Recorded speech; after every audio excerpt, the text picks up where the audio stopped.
Most of us are one good deal away from finally replacing that worn-out rug, fixing up the backyard, or getting the bedroom we actually want. Good news, that deal's almost here. Wayfair's Black Friday and July sale. Get up to 80% off area rugs and up to 60% off outdoor and bedroom furniture.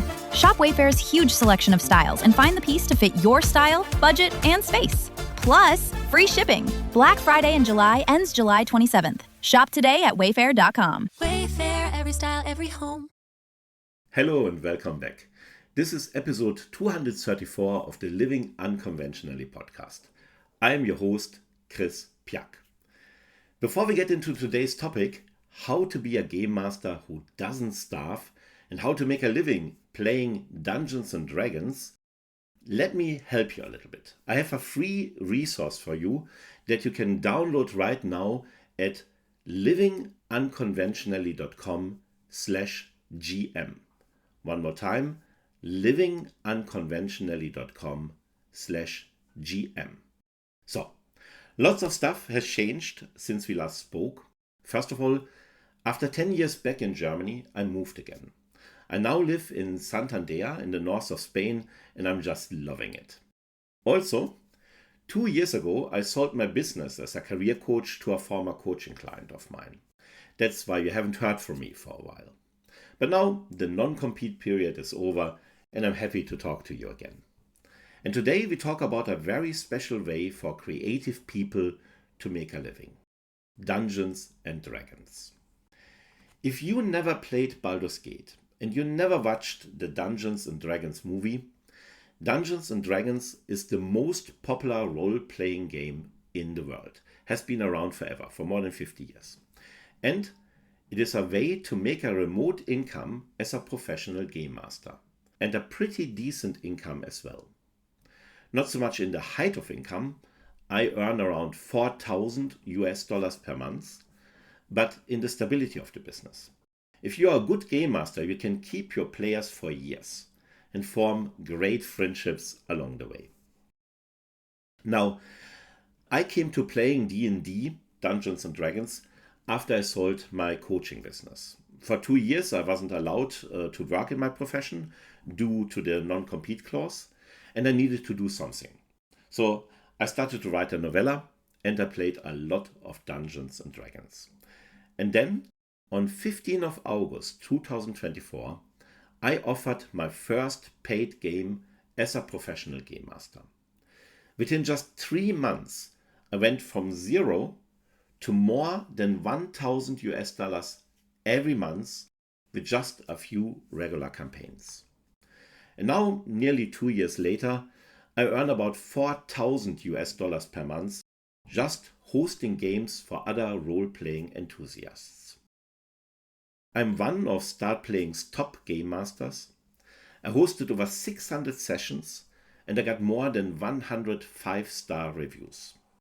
And when Start Playing recently offered a series of workshops for other professional game masters, I hosted the one that you are about to hear in this podcast. How to be a game master who doesn't starve. Because the one thing that I do really well is this. I help creative and unusual people make a living out of their art without exploiting themselves. So, that's the intro. One quick tip. I ask you to get a head start. Get my free cheat sheet for professional game masters. It lists every single practical step that you have to take from your decision to become a professional game master to offering your first paid one-shot. And if you are an experienced game master, I offer you also 5 easy strategies to increase your income now. Go to livingunconventionally.com/gm and get your free cheat sheet now. That is livingunconventionally.com/gm. That being said, here's a recording of my workshop and also from all the workshops that Start Playing offered that weekend, my one was by far the most popular one with over 80 participants. That was twice as much as the next popular workshop, which was also my workshop.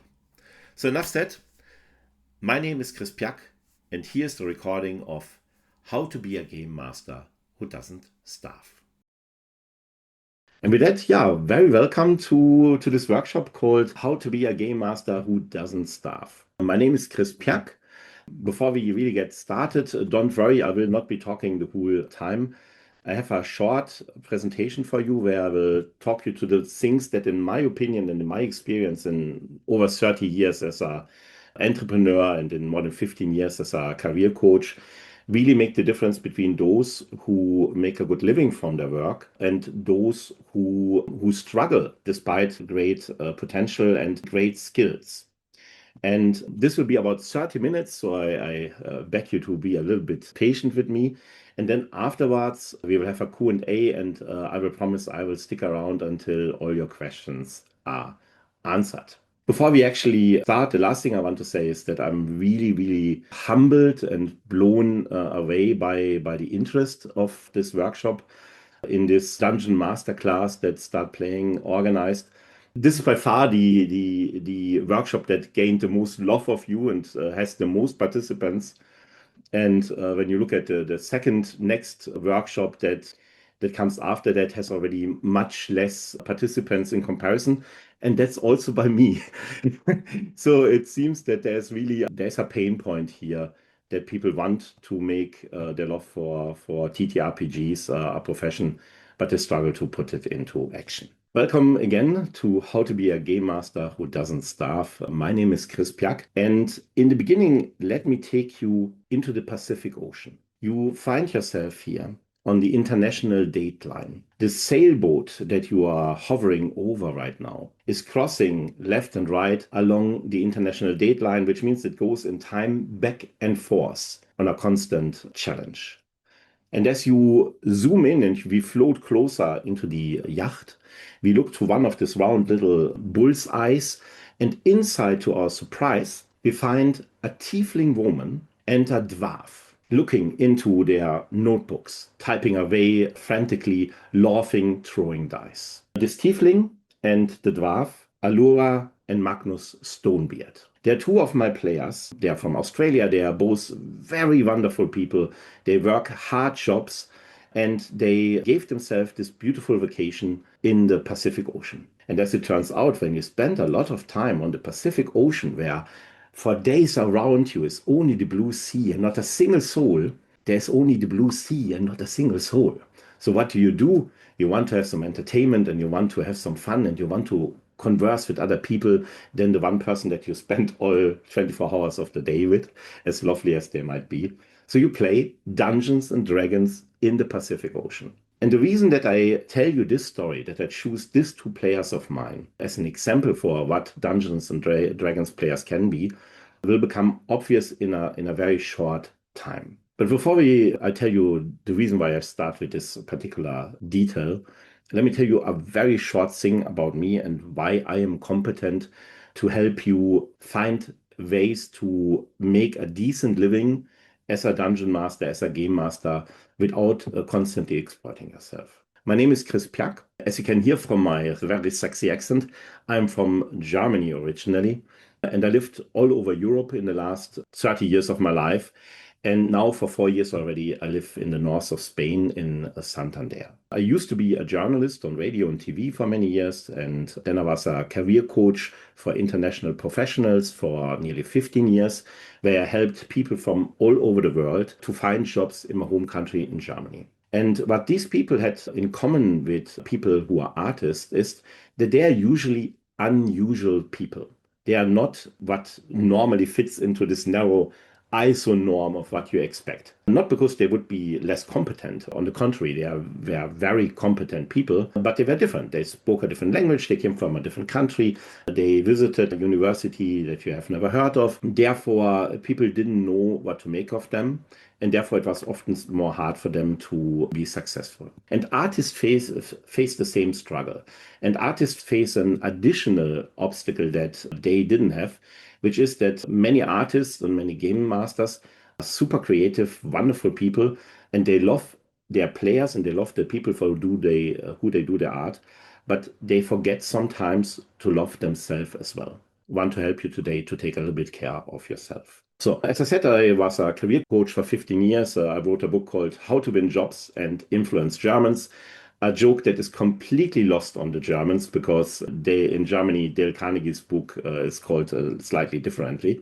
And because I did this for a long time and I'm apparently quite good at it, media from all over Germany and also international media tended to ask me for insights when it came to the question, how can you make a successful career for yourself if you are from a different country, if you are unusual in any way? I was quoted, for example, by Forbes, by the BBC, by Euronews, by Le Monde, and by literally every single major newspaper, radio station, and TV channel in Germany. We have some people from Germany here in the chat today. They will recognize literally all of these media outlets. Yeah, and then came 2020 to 24. I got a call from a former coaching client of mine, and he asked me very straight up, "Hey, Chris, tell me, how can I become your competition?" My first reaction was a nice question to ask. My second thought was, hey, why don't you buy my business? Because I felt that I needed a change. I have been useful for a very long time, and now I wanted to be joyful. So I sold my business in 2024. In the next 2 years, I was writing a short novella, which is very funny, which is also not finished by now. I started to playing Dungeons and Dragons, which I loved very much. And I was really, really afraid to run my first campaign, my first one shot. And I was really, really afraid to then go and offer my games for money. And the main reason why I did that was that A, I wanted to play more D&D. And second of all, I knew that after 2 years or so, I would finally have to go back to making a living.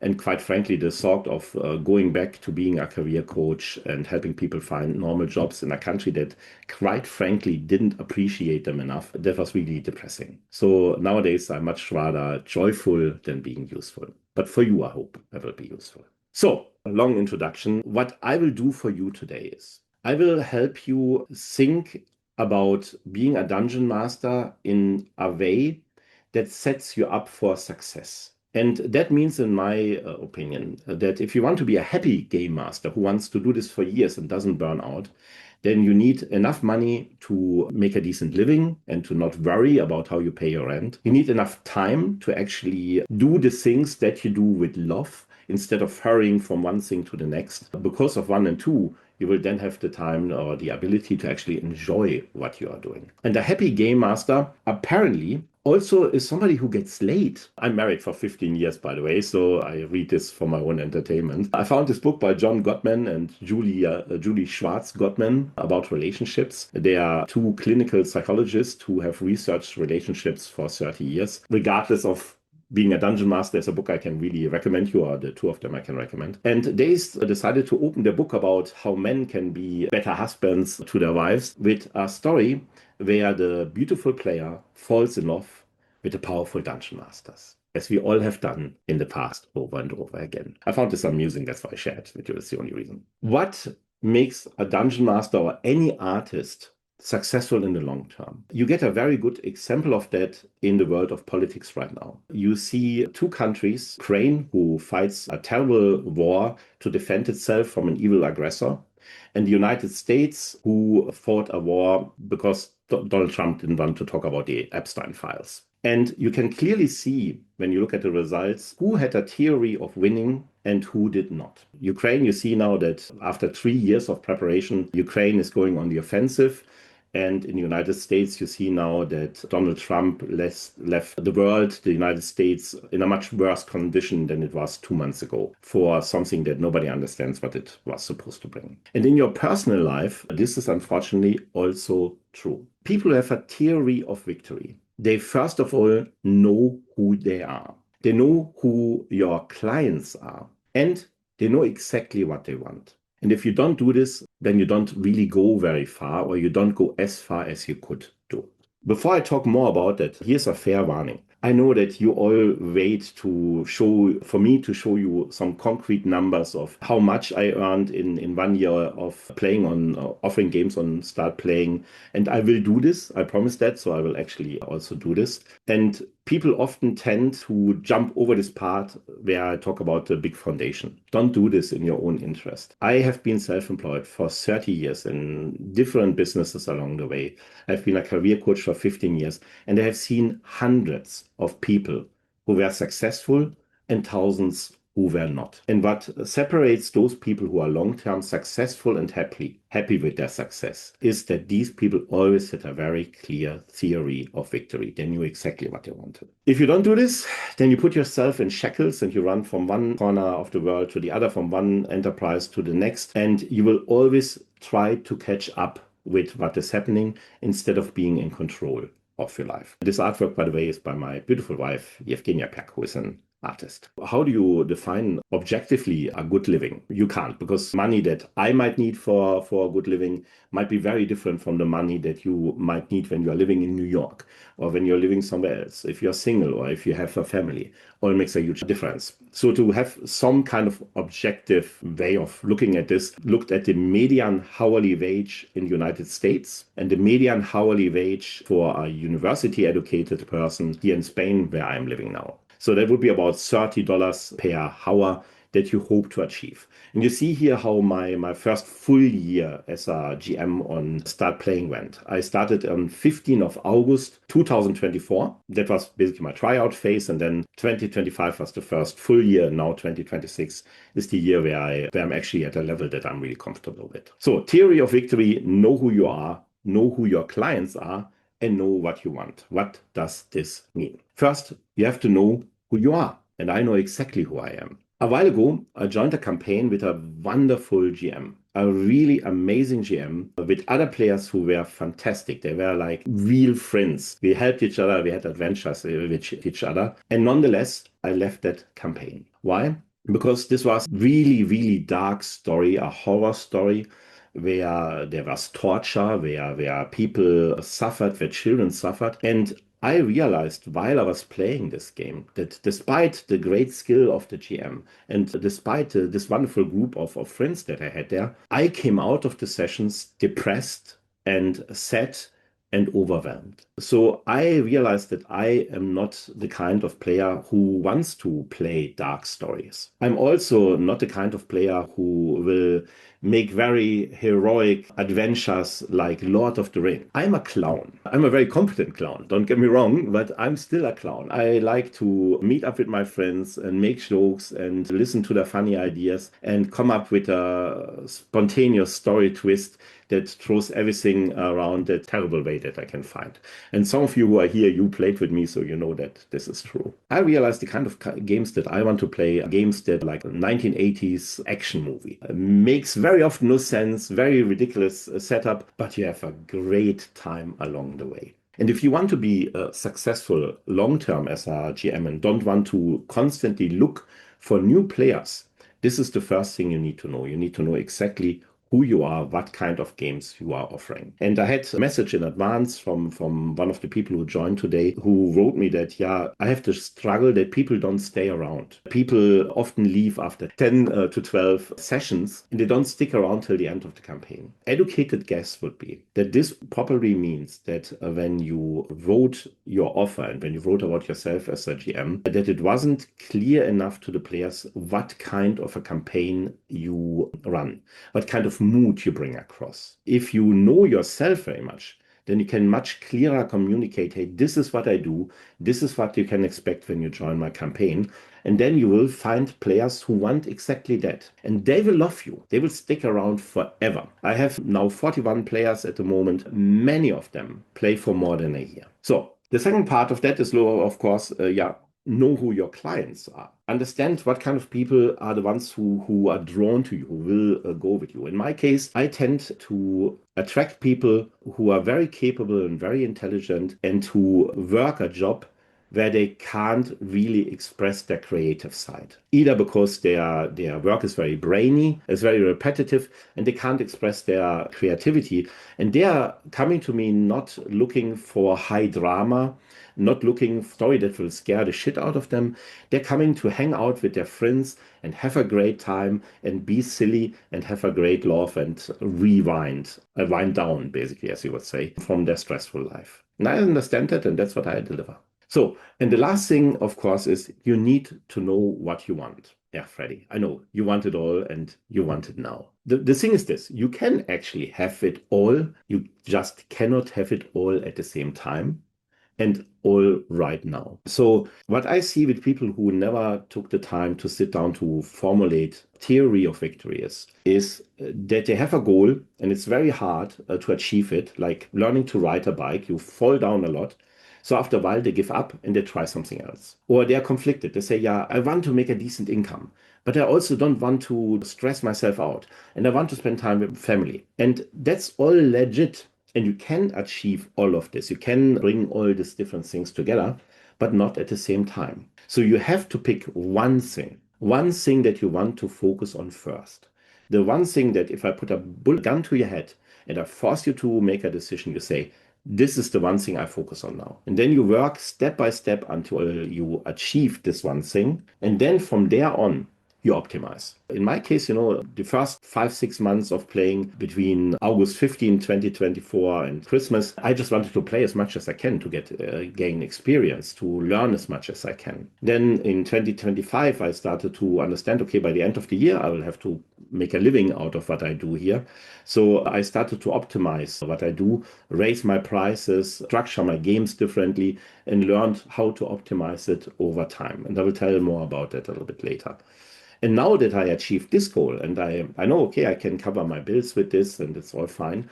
Now I focus on the next thing that is important for me, which is to make sure that I can maintain this long term, do every single game session with love without burning myself out. Meaning I organize my games so, for example, that I don't have games every single day anymore, but I have several campaigns on specific days so that I also have 3 days where I can spend time with my children or go to the beach and spend time with my wife. So Happy Game Master has more money, more time, and more joy. Let's talk about the math of money. Thank you for your patience so far. I promise we halfway through already. The math of money is very simple. You have a price, you have the number of players, and you have loyalty. So the price times the number of players, they decide what you earn in the now. They decide how much money you take home this month. Loyalty decides how successful you are on the long term, how your business will develop 5 from now, 1 year from now, 5 years from now, 20 years from now. And in the short term, you need to match price and number of players. In the long term, you need to manage loyalty because people who love will stay with you for a very long time. And that's what will make you successful and make your life easier in the long term. Let me explain for those of you who never offered a paid game on Start Playing, a little insight how Start Playing actually works. So you see when you go to and look at games, you see an advertised price, say $33, for example. And that's the price that the game is advertised for. But as a player, it's not the price that you pay because you pay $33 plus a credit card fee to start playing. So it's a little bit more that you pay as a player. The game master on the other side doesn't get all this money because of course Start Playing is a business and they also want to make some money. So you have to pay them a small commission, 15% on the advertised price. So from $100 that is advertised price, $85 actually come to the game master. So you would see when you have the advertised price plus the credit card fee, this is the total cost for the player. From those 100% total cost for the player, about 75% ends up with your game master in the end. So I had a few conversations over time with other game masters and other players who, when they heard that, oh yeah, Start Playing takes 15%, they were like, oh, so much, that's so much money. Let me tell you something. I have been self-employed for 30 years. I have run several successful businesses. Nowhere in none of my businesses, in no industry that I worked in no country where I lived in, and I lived in 7 different countries, nowhere did I ever find clients as easy as on Start Playing. Start Playing is for game masters a gift from the heaven. It's like manna raining down from the heaven. And to pay 15% for not having to actively go out there in every little chat group, in every little forum, ring the bell all the time about how great you are. That's wonderful. That allows you to run a business that will not only last for a year or two, but it can really feed you till you retire. When I was a career coach, when I just started out in Germany, I spent 2 years or so advertising on Facebook and LinkedIn and all the other crap. And I got a lot of clients and I got good clients. And when I, after 2 years, analyzed where my clients came from, not a single one came from the advertisement. I spent $50,000 in advertisement without ever getting a paid client. And I paid this upfront because if you make advertisement on Google Ads, you have to pay per click. If you make advertisement on Instagram, you have to pay per view or pay per interaction. All this stuff you pay for without even knowing what you get. On Start Playing, you pay only if you actually get a result. If you only pay if you actually make money, and 15% is nothing. Forget it, So if you ask me, is this expensive or not, then I tell you, Devin, you are my hero. Amaze. Long story short, this was very awkward. I don't want to come across as a fanboy, but I really am, because I appreciate how hard a business it is to find clients normally. This is 2025. I already had learned the first things between August 2024, end of 2024, and 2025, first full years. And you saw that I started the year out with about $1,000. And I put converted it into euro as well, because I live in Spain and that's for me way more relevant. And then the year went on, and I started to earn more. And you see my conversion to euros got worse and worse during the year because the dollar was so weak. Over time, I got more and more players. I got also some players due to my old business and to my writing who come directly to me, who don't come to Start Playing. But all in all, development was quite good till in October, November, December, I finally reached my then goal of $3,000 per month. Because that's, for me here in Spain, that's fine. I can manage with that. What I learned in this time is how price affects everything. What would you guess? Because over time, I started to raise my prices. My very first one shot when I started out in 24 was $5. And then I raised it to $10. We have a player here of mine Stasia, who was my first player who came into the game. And back then I charged $13 per game session in a campaign. And over time I got more confident. I started to raise prices always for the new players. The old players, they all kept paying the old price. You see, prices went up, payment went up. As my prices went up, so went my income up. So this 2025, raised my prices, went higher. New players paid more, old players paid the old same. Then came the end of the year, and I knew that my non-compete payments from selling my business would end. And I would have to rely solely on my business as a game master to make a living from that. So I had a really scary task in front of me. And that was to go to all my old players, of which some of them paid $15, and told them, hey, if you want to continue playing with me, then in the new year, you will have to pay me $30 per session. For some of them, that was twice as much as they used to pay. And that's a really scary conversation to have, because of course you fear that instead of them saying, yeah, it's okay, they might leave. And if enough of them leave, then your whole campaign might fall apart and then you have nothing. Because I approached this very openly and I explained to them why I needed to do this. And because something second happened that was very useful, which is that just in December, Start Playing added a new feature where you could raise prices for existing players and have the players accept this higher price. This came really like a godsend for me. So I did that, I explained it to them, and I explained it in every campaign that I was running. I was explaining it one-to-one to different players. And then I sent them the message on Start Playing, hey, higher price, do you accept? And guess what? Every single of my existing players accepted a higher price.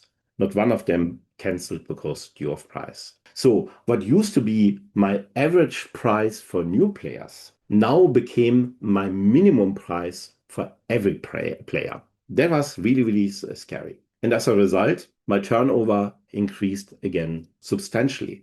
And for me, higher turnover does not mean simply more money. It means most of all more security, because it means that you don't have to sit there every month thinking, can I make my living? Can I pay my rent? Can I buy new stuff for my kids?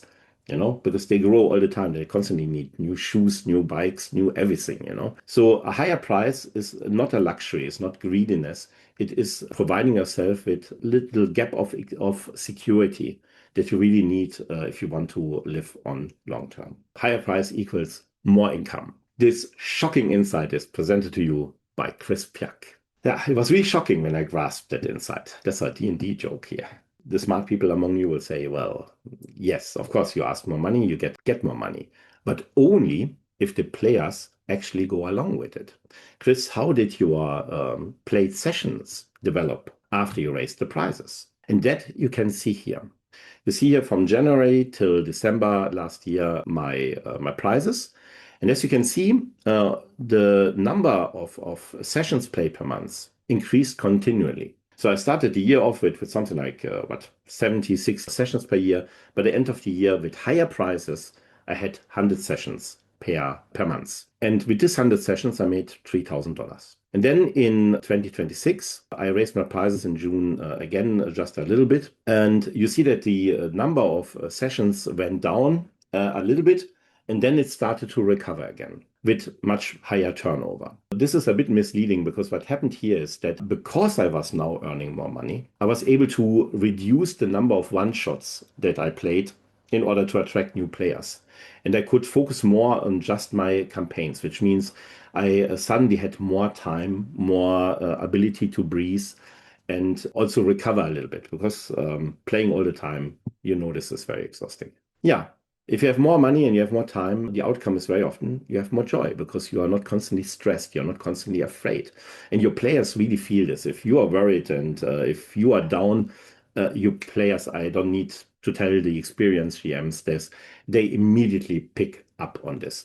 You are really performing in front of an audience when you run a campaign, and you have to transport the energy that you want your audience to have. So, which brings us back to my hourly rate versus the US median hourly rate and the median hourly wage for university-educated people here in Spain. So by the end of 2025, I was roughly at a median hourly rate. And then because I raised the prices not only for the new players, but for everybody who played with me, my hourly rate suddenly went this.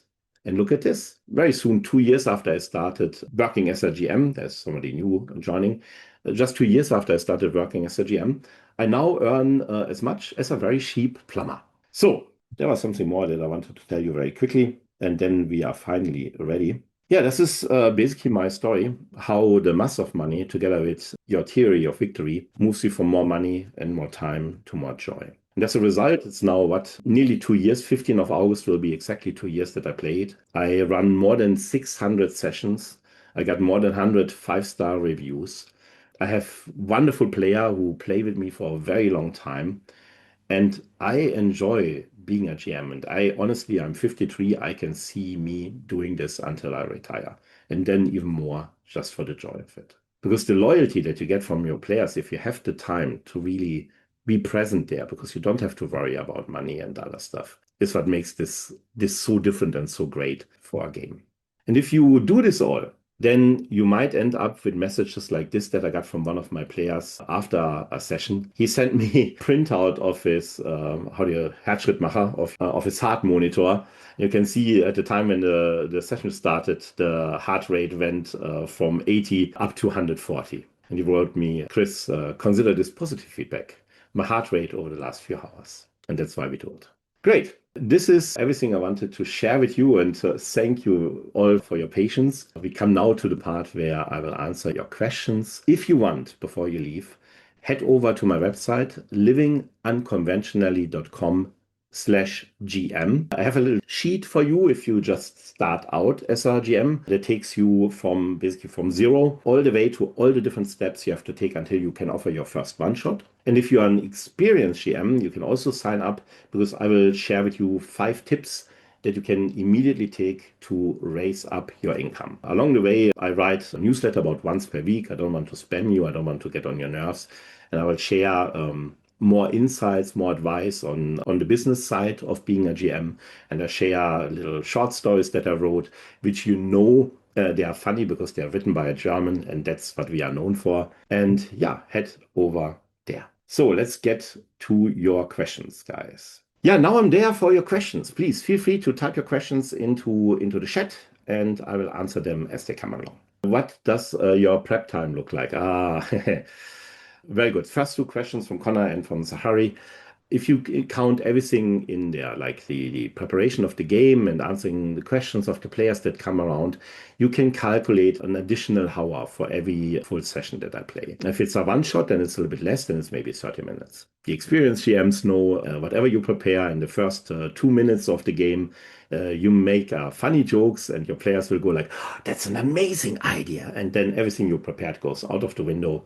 And we are off very recently, a very entertaining hour watching my players after I broke them into a room and I described the room. That was the only thing I did. I said there's a table, there's a chair, there's a bed, and there's a door. In the next 45 minutes, my players were discussing what they should do with the door. They were not making any checks. They were not like, hey, I roll an investigation check or so. No. They were discussing if they should roll an investigation check and what might happening if you do. I don't know what was behind this door. I just described the room, So that's how life as a GM is. So 1 hour I spent on big campaigns. And wait. Let me go back. Second question was, how long did it take you to find your players for your first game? I started with one-shots, which is also something that I would suggest to you if you are completely new, because it's much better handleable and will get you reviews, which is important. I think it took me not even a week, because I made it deliberately very easy. And very easy doesn't necessarily mean you may have a low price. It just means to say, hey, I will play with you even if it's you alone, just one player.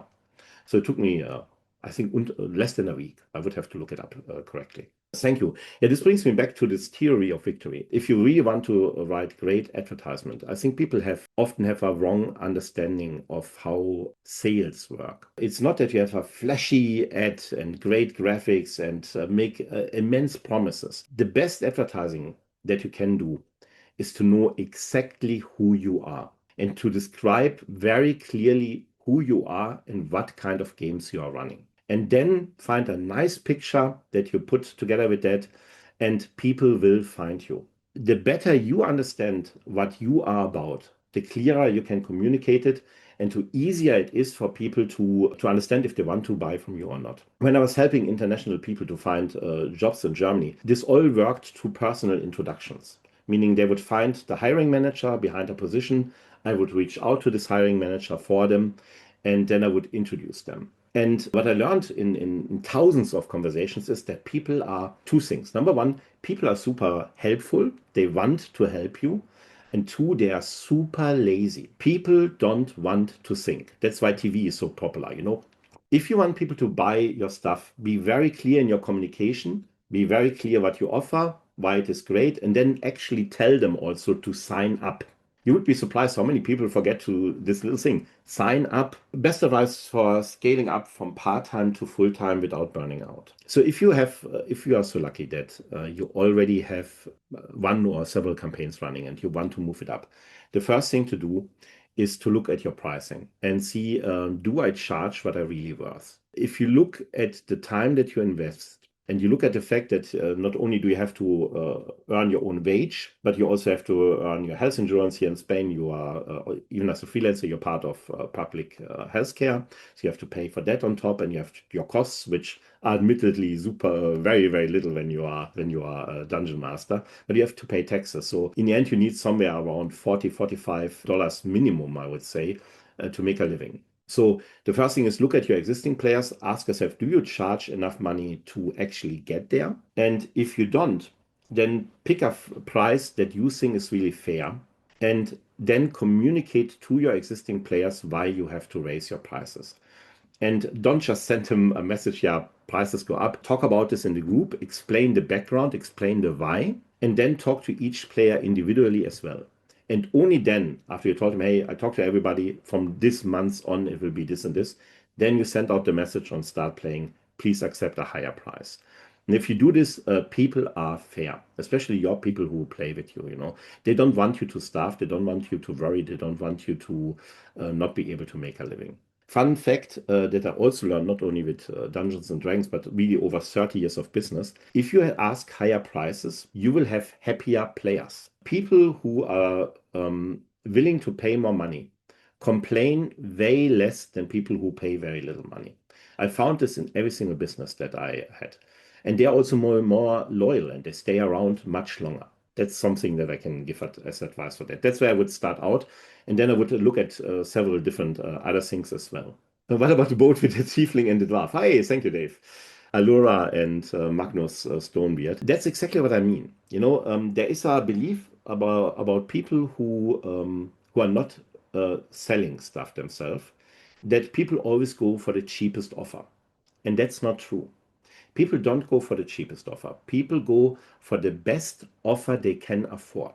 I guarantee you, if you want to make a living from being a GM, there are enough people out there who are willing to pay you so that you can make a living. And these people will be, as I just said, they very often will be way more loyal and they will complain much less than people who are really looking for the cheapest offer.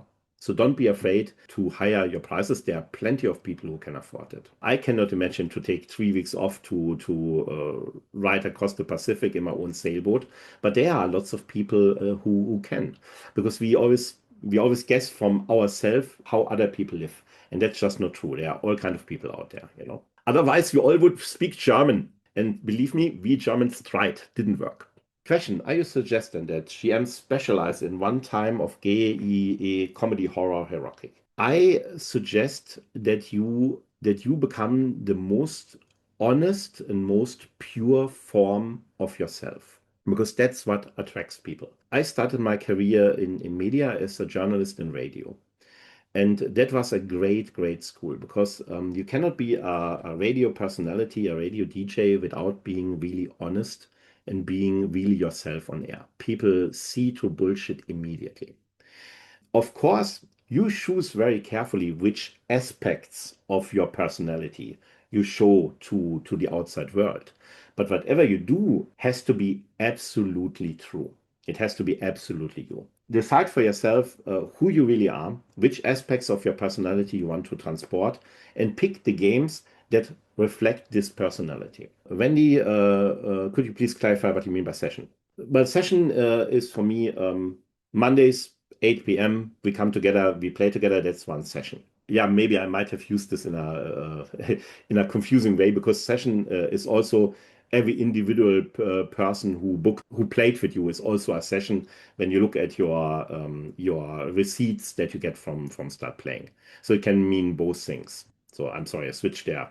It's a bit confusing. I imagine it's much easier to find players as a European as you're targeting times that have less competition. I wouldn't say so, because I think Devin once shared in one of his office hours that I think even a huge majority of players actually are not only from the United States, they're from California. That doesn't necessarily make it easier.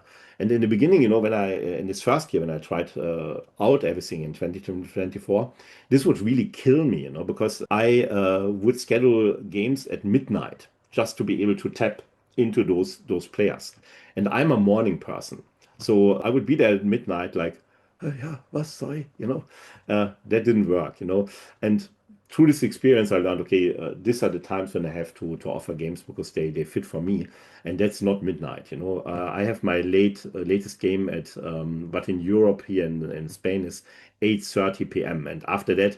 You cannot pay me enough money to go and host a session for you, you know. Pick times that actually work for you. One advice I would give you, if you want to run several games, try to pick several sessions in one day, because you also need days off where you don't work and where you can really recover. Stephen, hi. What times do you schedule it? Also Central European time, I run my games now at 8:30. Perfect time, according to Start Playing, again, Devon, would be 9 p.m. as earliest, 9 p.m. and then midnight our time, 1 a.m. our time. for me, that's too late, Um, I have small children, they still come into our bed. Sometimes I anyway don't get to sleep. If I would have to work till midnight, I would burn out, and my wife would also kill me. How do you deal with players who are not right for the game or the group? Is the customer always right? No, the customer is not always right. The German is always right. By the way, I will answer your question seriously, but first I have to make a joke because I'm from Germany. Do you know how you make friends in Germany? Say something that's slightly incorrect. The Germans will immediately correct you, and then you have a wonderful conversation with them. That's how we make friends. Let me tell you why you're wrong. To answer your question seriously, though, customer is not always right. You have to know what you are willing to take and what you're not willing to take. And it's good if you decide this in advance. I know in advance what I'm willing to do and not to do in every conversation that I go, especially when it comes to negotiations about businesses or before when I helped my career coaching clients to negotiate their salaries. I always told them, hey, define the line when you are willing to go away, because you say if it goes below this, then I go. And also define for yourself, and that's what few people do, define for yourself what you will ask additionally if things go so much better than you expected. If a player does something where he misbehaves, where he treats other players badly, if there is disrespectful against you because you are also a person, first of all, you talk to them, and I would never criticize somebody publicly. I would have a one-on-one conversation with them. Then if things don't improve, then I would kick them. And I would not wait very long before I kick somebody. Luckily, over 600 sessions played. Maybe I had 3 difficult encounters. One was with Fada, an American soldier in South Korea, who played with his friends. They were all like my age, over 50, and their 17-year-old daughter. And then this guy thought it's appropriate to start commenting on his daughter's boobs in front of his friend and in front of me, who was sitting on the other side of the globe, and making this girl feel uncomfortable. So that was definitely the end of the session and the end of cooperation with that guy. The other negative experience I had was when a couple broke up in a game of mine, and they started fighting first in the game and then on Discord. There's a place where you have to protect the other players and say, hey, I'm so sorry that this happened to you guys, but this is something you have to do somewhere else. And the last thing was actually something very that probably many of those of you who have played for a longer time have experienced that well as well. Sometimes you have a player who is like super overexcited, and he's like, what's this? What's there? Let's go. And runs through all the dungeon, probably with Zephyr Strike, opens all the doors, and suddenly 5,000 monsters all attack at once, because behind every door is a monster. And this was something where I'm really happy, because that is a guy. I had a conversation with him several times, and he is also somebody like me who like occupies all the space that's possible, And I had several conversations with him. And over this year that we played together, I could see the progress that he made, how he learned how to hold himself back sometimes, give other people room, make sure that other people are included, and to see this player grow himself and learn how to better interact with other people socially. That's pretty nice. That's very rewarding, I find. But to answer your question, in general, know exactly what you want, and if people don't treat you so respectfully or other players respectfully, kick them. Don't wait too long. Well, how many games were I running per week when I started? Sorry, I didn't see that. I started in the middle of August. By the end of August, I had already several one-shots and had already one campaign. And then in the months afterwards, I added several campaigns relatively quickly. So I went basically from $0 turnover to at least $1,000 per month within 3 months. 12 weeks were the time that I had from 0 to every month at least $1,000. That's super fast. If you think about any kind of profession or business to move up this fast without investing any money, that's amazing. Caleb asked about the video. Yeah, I will cut it. I will have to ask my wife. I'm not good with technology. And then tomorrow I upload it to YouTube. And it's a bit difficult because in Start Playing, I can't send out a group message to all of you. So if you want a video, the best way is to sign up to my newsletter, because then I can send one newsletter, send it to everybody. And if you don't want to do that, you can send me a private message and Start Playing and ask me for the link, and I will send it to you.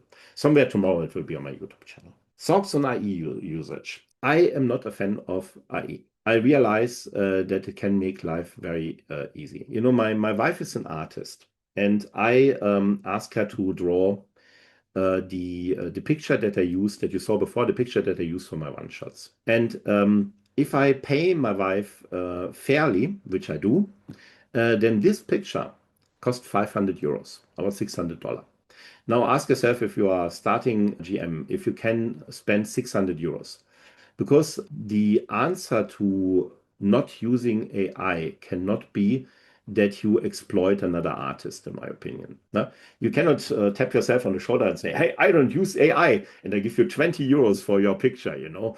That's not correct. So where I use AI, but I use it in sessions when I want to make a joke. And as you might have seen, I make a lot of bad jokes. You know, my long-term goal is that one after the other, all my campaigns and one-shots I will replace with art that my wife and other artists have done. Stasia, one of my players, also an artist, she made my picture for my Tomb of Annihilation campaign. How do you manage player spot-lot coverage to give everyone a moment each session? I think that's a bit too far from today's topic, and you will notice that I don't talk about stuff like how to do voices, how to engage your players so much in detail here, because there's a ton of really great GMs out there. I am good at one thing, and that is to help you not starve while you're being an artist. And that's what I'm focused on today.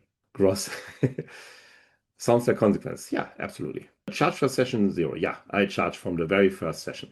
You mentioned Discord. How do you use it? Yeah, Discord is, unfortunately, but it's the standard for people who play D&D, that you have a Discord server, which you can set up for free. When a new player signs up, you send him all the information he needs to join the game, and a link to your Discord server, because that's where your group is, where they can chat, and also where your voice channel is. I personally hate Discord. I think it's ugly, ugly, ugly. But it is what it is. Thank you, Davey. Do you recommend starting with one-shots, campaigns, or a mixture of both? I would definitely start with one-shots. This is 2 hours. You can have a very good overview. There is a standard price that is basically established by Start Playing Now, which is $20. Which means you don't start out exploiting yourself because you don't know better. And that gives you the ability to learn, and also the ability to get reviews. And I get lots of reviews with a very simple way that I will not explain to you right now because we don't have time anymore. But if you're interested, feel free to sign up to my newsletter. I will share that there for sure. One shot should last 2 hours, in my opinion.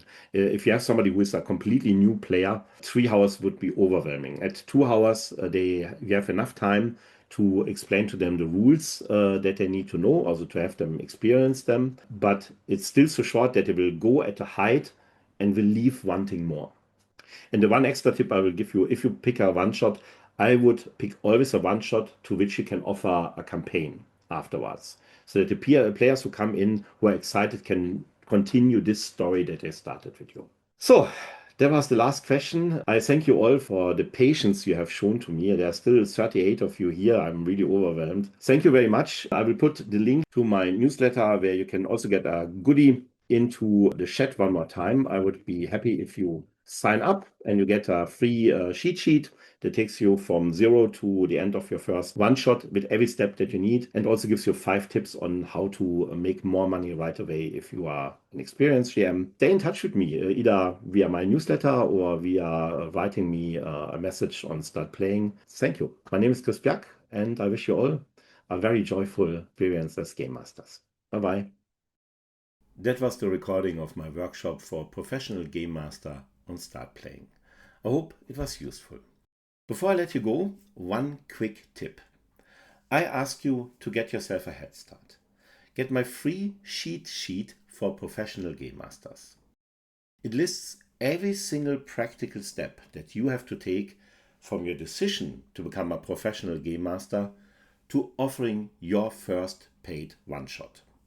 And if you are an experienced game master, I offer you also 5 easy strategies to increase your income now. Go to livingunconventionally.com/gm and get your free cheat sheet now. I am Chris Piak, your host of the Living Unconventionally podcast, and I hope I see you soon again.